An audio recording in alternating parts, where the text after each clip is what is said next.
Give me an example of a food that's a vaccine. You recognize. Yes, sir. University of California, Riverside has already perfected the ability to put human vaccines into our lettuce right now. Also, tomatoes has the ability to do that also for UC Berkeley. And then Big Tobacco, RJ Reynolds and stuff has perfected the ability to put a human vaccine into tobacco products. Chairman Clements.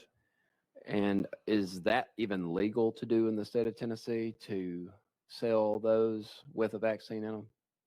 You recognize. Well, I'm not arguing that point. What I'm saying is there is no law deeming those that when you go into a grocery store, you should know as a consumer, this head of lettuce is a head of lettuce. The head of lettuce right next to it could contain a vaccine in it.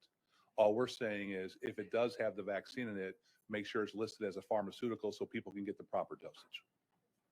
You recognize. Thank you. Well, my question is right now, can you walk into a grocery store and there be a head of lettuce for sale that has a vaccine in it?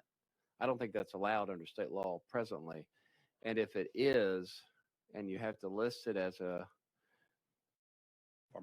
pharmaceutical, are we going to then have Walgreens pharmacists with a refrigerated section? I mean, how's this going to play out?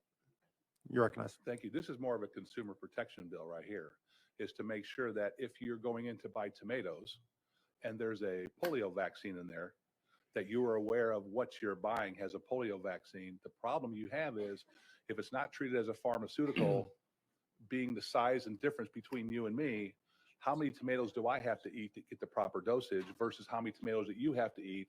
And if you eat too many, do you get a overdose?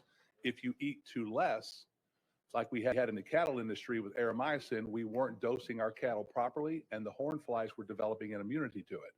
If we don't have the proper dosage of a vaccine, it could lead to the efficacy of that drug